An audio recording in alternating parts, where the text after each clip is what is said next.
Very good morning to all. In this lecture, we will continue.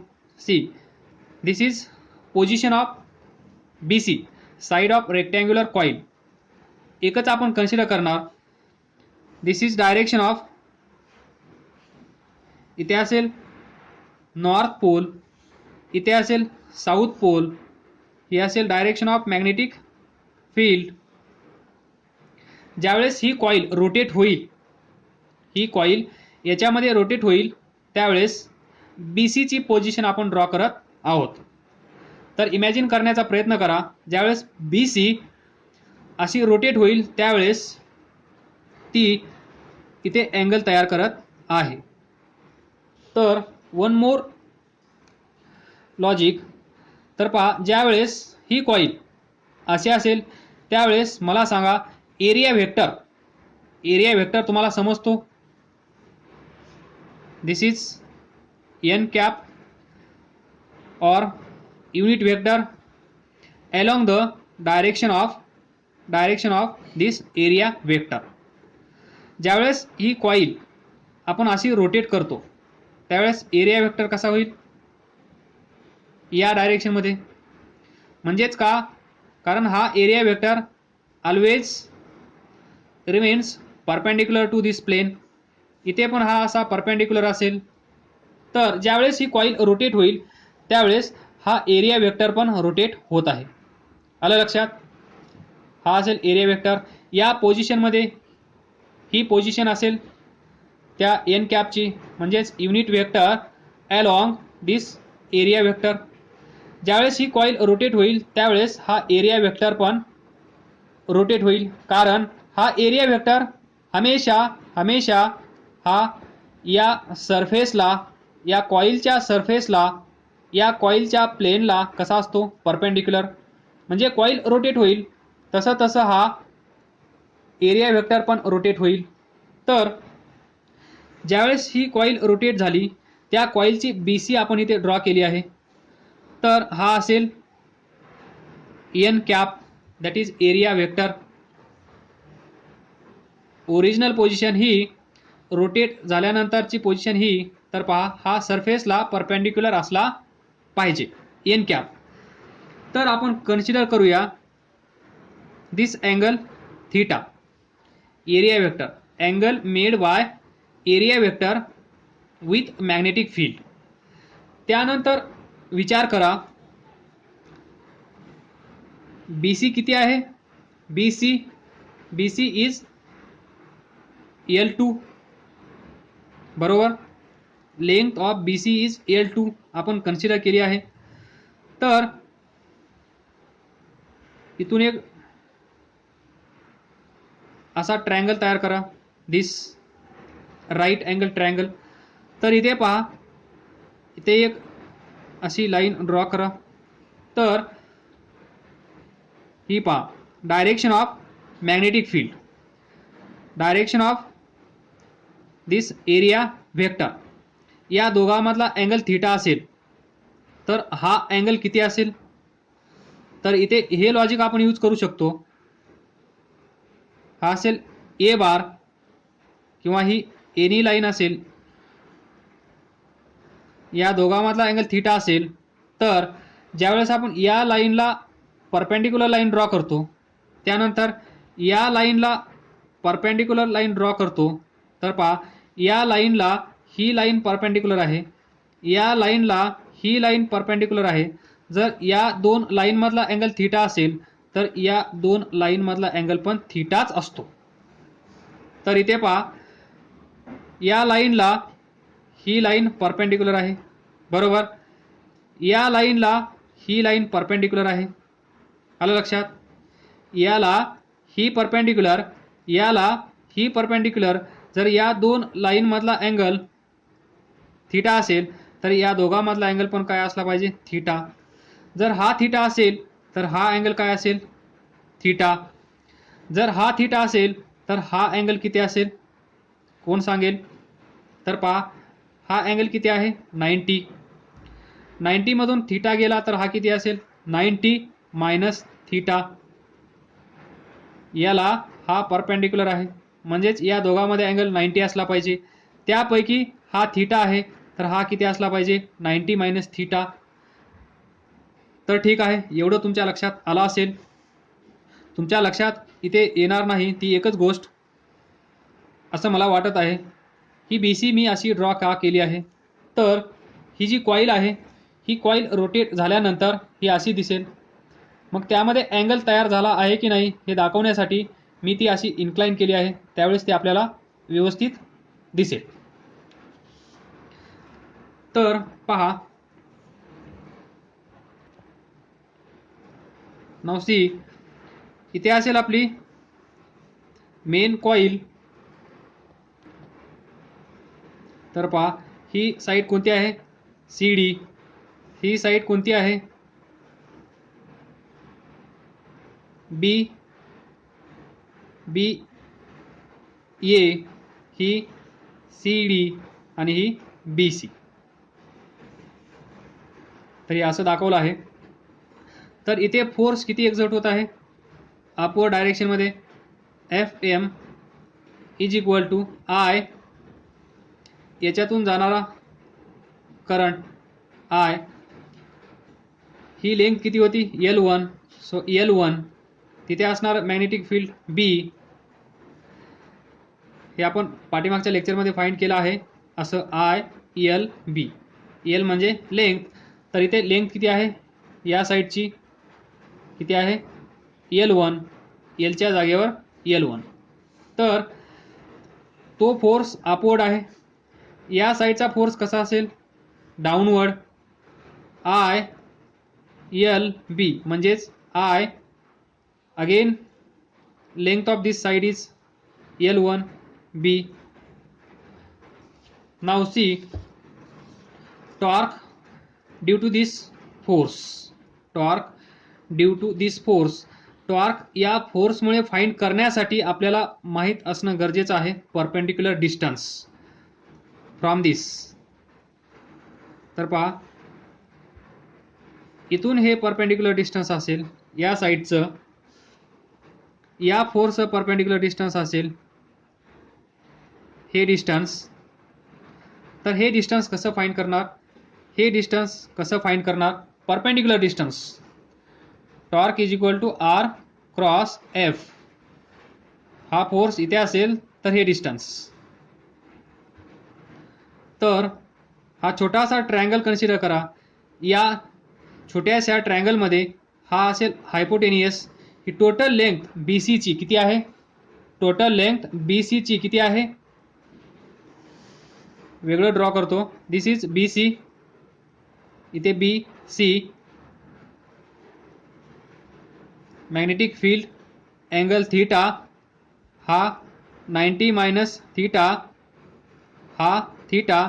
तर आपल्याला पाहिजे हे डिस्टन्स, कारण इथे फोर्स आहे IL1B, इथे फोर्स आहे अपवर्ड डायरेक्शनमध्ये IL1B. तर पॉइंट ऑफ ॲप्लिकेशन पासून फ्रॉम दिस हा फोर्स किती दूर आहे परपेंडिक्युलरली, हे डिस्टन्स पाहिजे आपल्याला. या पॉइंट ऑफ ॲप्लिकेशन पासून म्हणजेच शाफ्ट पासून हा फोर्स किती दूर आहे हे डिस्टन्स म्हणजेच दिस आर.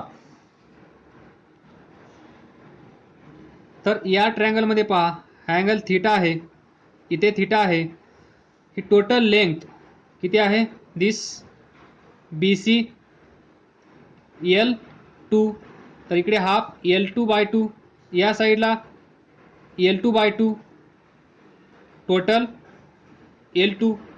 तर हा झाला हायपोटेनियस या राईट अँगल ट्रायंगलचा, हा झाला हायपोटेनियस या right angle ट्रायंगलचा.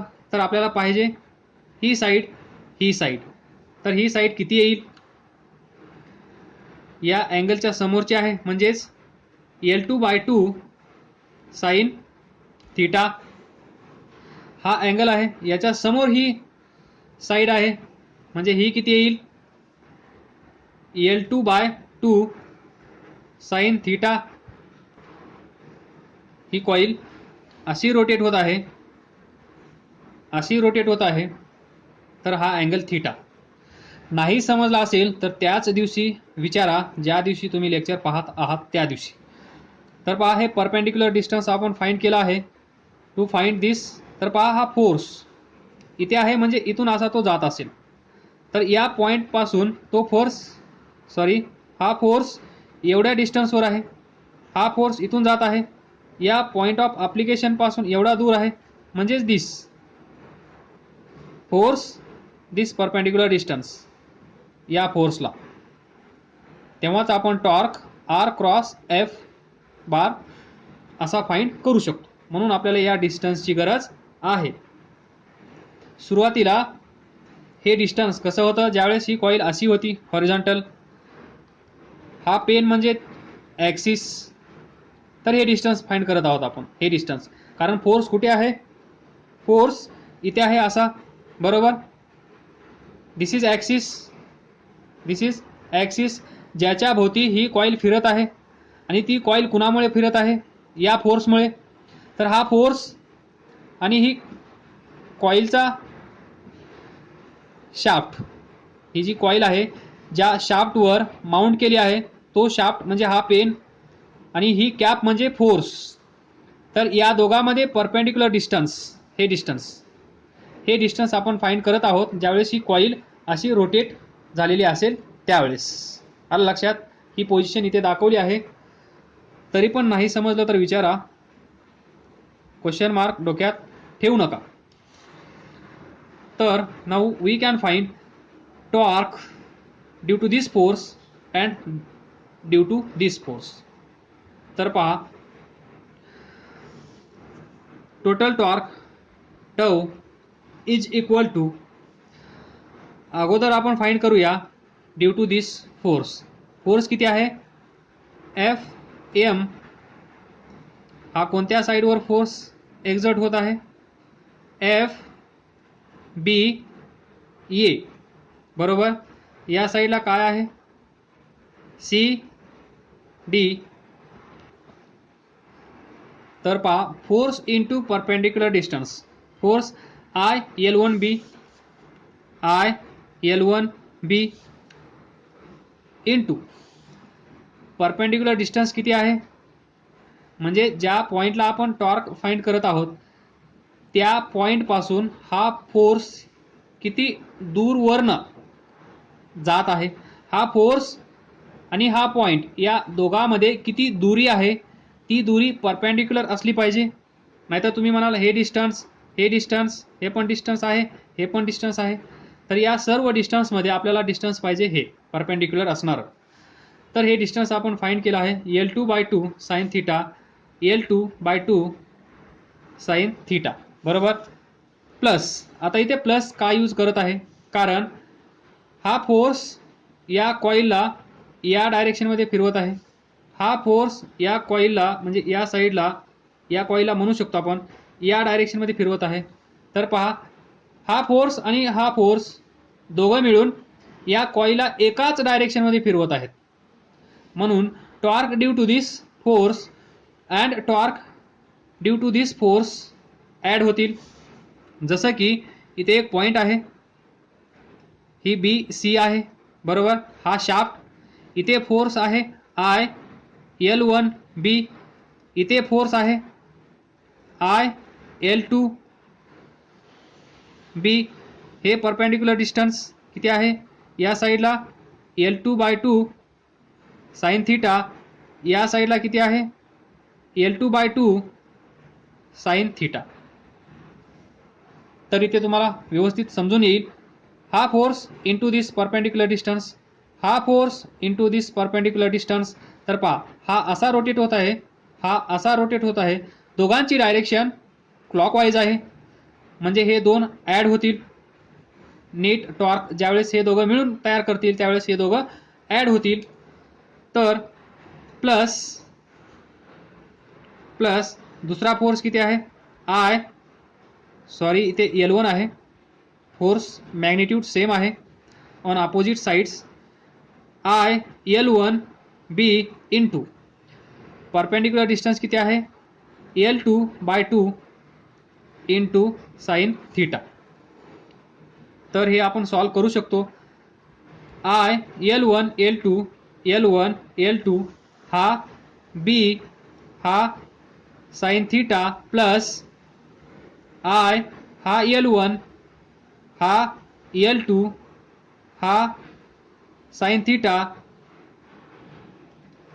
B divided by 2 divided by 2. तर फायनली किती येईल हे टॉर्क नेट किती असेल I हाफ हाफ किती होईल फुल I L1 L2 B sine theta. This is net torque on current loop. Thus we get net torque is equal to I L1 L2 B sin theta star star star. तर इथे थोडंसं बारकाईने पाहण्याचा प्रयत्न करा. जी coil आपण consider केली आहे नॉर्थ साऊथ ही ती कॉईल आहे रेक्टँग्युलर कॉईल. करंट आय तो आला इथे current I I I I. तर पहा हा करंट त्यानंतर L1 ही साईड आहे L2 ही साईड आहे L1. तर ही रेक्टँग्युलर कॉईल पहा बाहेर इथे ड्रॉ करतो जी अशी आहे ABCD. त्यानंतर ही साईड आहे L2 ही साईड आहे L1. तर L1 L2 काय असेल where L1 L2 is equal to we can write A. That is A is equal to area of coil area of coil. So net torque is equal to I A B sine theta. तर लक्षात ठेवा इथे जो हा A आहे तो A म्हणजे area vector. A म्हणजे एरिया वेक्टर जो हा या कॉईलला प्रत्येक वेळेस कसा असतो परपेंडिक्युलर. इथे तुम्हाला चांगलं लक्षात येतं हा सरफेस आणि this is area vector n cap direction of this area vector. ज्यावेळेस आपण हा सरफेस असा फिरवतो त्यावेळेस एरिया वेक्टर असा असतो. प्रत्येक वेळेस तो या सरफेसला परपेंडिक्युलर असला पाहिजे. तर ही कॉईल तुम्ही कशीही रोटेट करा हा एरिया वेक्टर या कॉईलला हमेशा के लिए कसा असेल परपेंडिक्युलर. तर इथे ए म्हणजे एरिया वेक्टर. त्यानंतर इथे असणार मॅग्नेटिक फील्ड हे असेल मॅग्नेटिक फील्ड बरोबर. दिस इज मॅग्नेटिक फील्ड बी. हा असेल एरिया वेक्टर. व्यवस्थित समजून घ्या हे खूप महत्त्वाचं आहे. This is area vector perpendicular to this coil. इथे कॉईल आहे असं इमॅजिन करा दिस कॉईल. या दोघांमध्ये अँगल काही ना काही असणार आहे. ज्यावेळेस ही कॉईल आपण रोटेट केली होती त्यावेळेस आपण असं सांगितलं की हा एरिया वेक्टर या बी सोबत अँगल तयार करतो. तर पहा ही कॉईल या कॉईलचा हा पेन म्हणजे एरिया वेक्टर आणि या प्लेनमध्ये मॅग्नेटिक फील्डची डायरेक्शन माहीत आहे. जर ही कॉईल मी अशी रोटेट केली तर पहा हा एरिया वेक्टर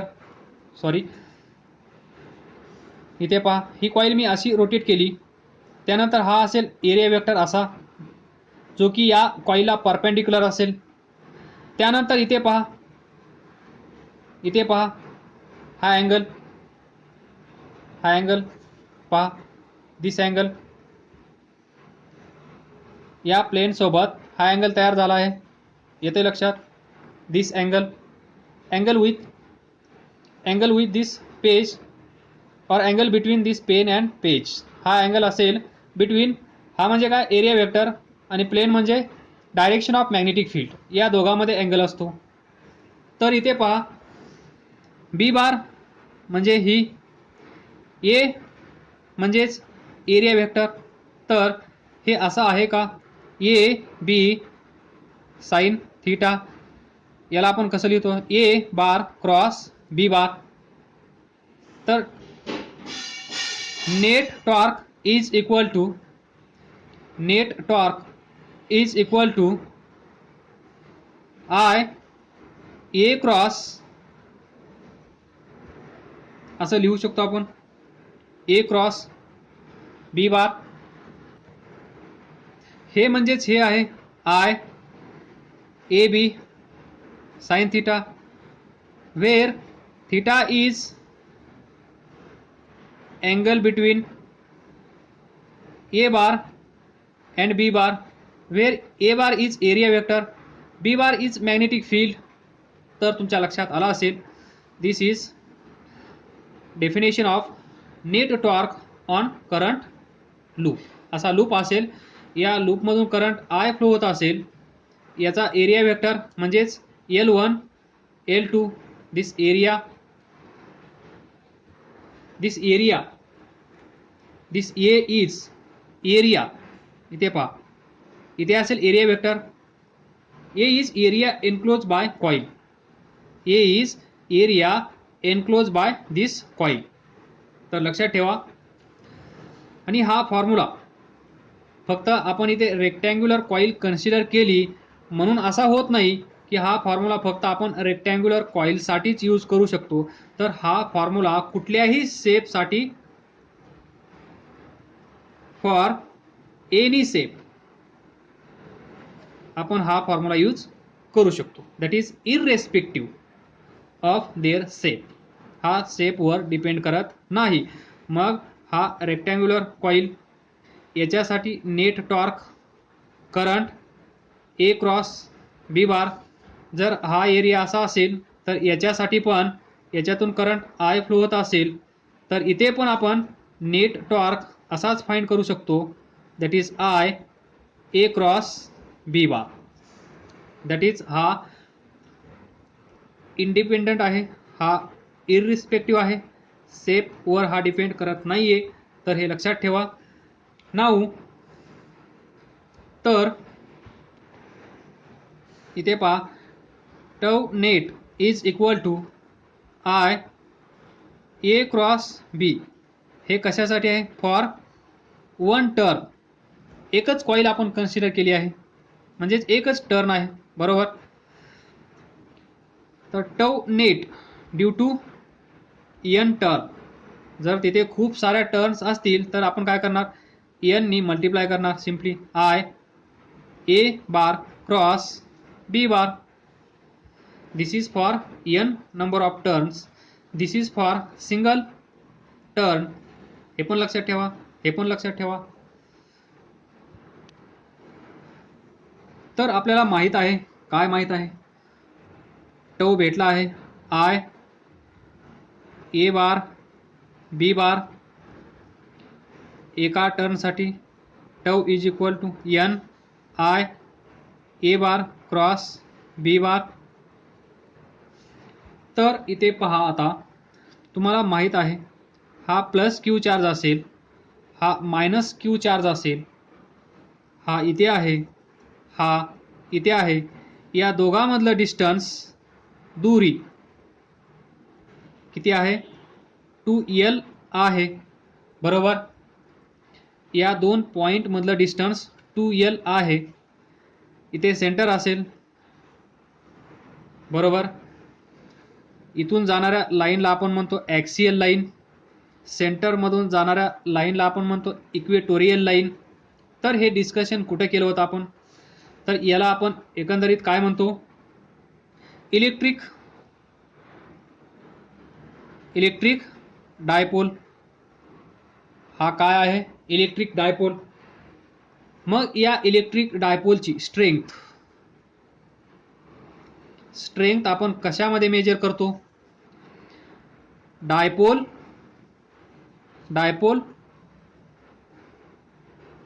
मोमेंट, त्यालाच आपण असं म्हणू शकतो electric dipole moment, denoted by letter P. ही क्वांटिटी, फिजिकल क्वांटिटी, वेक्टर. तर P bar is equal to किती? Charge into distance between this two charge. हा Q दोघांचा चार्ज सेम असेल, फक्त हा एक मायनस असेल, एक प्लस असेल, एक पॉझिटिव्ह चार्ज, दुसरा निगेटिव्ह चार्ज. हे दोन चार्ज एकमेकांच्या जवळ असतील तर हे दोन चार्ज काय तयार करतात? Electric dipole. हे पाहिलं. त्याची स्ट्रेंथ आपण मेजर करतो as a electric dipole moment या नावाने. त्यालाच आपण म्हणतो P bar. And P bar that is magnitude of this electric dipole moment is given by Q into 2L. 2L म्हणजे distance between this two charge. तर इथे आपण पाहिलं टॉर्क या केसमध्ये, म्हणजेच इलेक्ट्रिक डायपोलमध्ये टॉर्क किती असतो? This electric dipole moment cross electric field. This is dipole moment, this is electric field, या दोघांचा क्रॉस प्रॉडक्ट असा आपण फाइंड करतो torque due to electric field. तर त्याचप्रमाणे आपण इथे फाइंड केला आहे टॉर्क ड्यू टू, अलग लक्षात, टॉर्क ड्यू टू, बोला, torque due to magnetic field. हा टॉर्क कसा आहे? Torque due to electric field. Confusion नसावे, आलं लक्षात. हा टॉर्क मॅग्नेटिक फील्डमुळे आला आहे. इथे B आहे म्हणजे मॅग्नेटिक फील्ड, इथे E आहे म्हणजेच इलेक्ट्रिक फील्ड. तर हे दोन इक्वेशन मी इथे जवळजवळ लिहितो. टॉर्क इथे पहा I, त्याच्यानंतर A bar cross B bar. इथे लिहा तुम्ही due to, torque due to magnetic field B bar. तर हे इक्वेशन आणि हे इक्वेशन तुम्हाला सेम दिसत आहे की नाही? इथे पहा electric dipole moment, P is electric dipole moment into electric field. तर व्हेरी सिमिलर, इलेक्ट्रिक फील्डची जागा कोणी घेतली? Magnetic field. तर torque is equal to P bar cross E bar. Torque is equal to I A bar cross B bar. बरोबर. ईच्या जागेवर आला इलेक्ट्रिक फील्डच्या जागेवर आला मॅग्नेटिक फील्ड. इथे आपण याला म्हणतो इलेक्ट्रिक डायपोल मोमेंट. तर याची जागा कोणी घेतली आहे? I इंटू A बार. याच्या जागेवर हा आला आहे. जर याला आपण इलेक्ट्रिक डायपोल मोमेंट म्हणत असू तर इथे आपण याला म्हणणार इलेक्ट्रिकच्या जागेवर मॅग्नेटिक. पुढे काय आहे? Dipole, same. Moment same. Magnetic dipole moment. तर ही आहे नवीन कन्सेप्ट जी प्रॉब्लेम सॉल्व करण्यासाठी खूप खूप महत्त्वाची आहे. लक्षात कसं ठेवणार? Torque due to electric field तुम्हाला माहीत आहे P bar cross E bar. इथे आपण याला इलेक्ट्रिक डायपोल मोमेंट म्हणतो. तर हाच फॉर्म्युला आपण मॅग्नेटिक फील्डसाठी लिहिला, डिराईव्ह पण केला आहे. Torque is equal to current into area vector cross B bar. तर Pच्या जागेवर हा आला. Pला आपण इलेक्ट्रिक डायपोल मोमेंट म्हणतो. तर आपण याला मॅग्नेटिक फील्डमध्ये म्हणणार magnetic dipole moment, and it is denoted by mu bar किंवा एम बार. तर टॉर्क आपण असा लिहू शकतो, याच्या जागेवर mu bar cross B bar. तर पहा आता P cross E bar mu cross B bar magnetic field, electric field, किंवा तुम्ही हाच फॉर्म्युला असाही लिहू शकता, किंवा असं तुम्हाला कुठल्या बुकमध्ये दिसेल M bar into B bar. म्हणजेच तुम्ही म्यू हा सिम्बॉल पण यूज करू शकता, एम हा पण सिम्बॉल यूज करू शकता. ही आहे सिमिलरिटी या दोघांमध्ये लक्षात ठेवण्यासाठी. Where M is magnetic dipole moment, किंवा simply we can say magnetic moment mu bar और एम बार. याला आपण असंही लिहू शकतो, हा असेल एका टर्नसाठी. हा टॉर्क जर आपण नंबर ऑफ टर्नसाठी लिहिला, that is N I A bar cross B bar, तर इथे ही टर्म असेल, या पीच्या जागेवर एवढी टर्म येईल, मग याला आपण म्हणणार म्यू बार किंवा एम बार. तर या केसमध्ये असेल mu bar is equal to n I A bar, that is magnetic dipole moment. Magnetic dipole moment M bar is equal to n I A. जर जास्त टर्न्स असतील त्यावेळेस एननी मल्टिप्लाय करायचं राहून जातं, हे विसरू नका, नंबर ऑफ टर्न्स.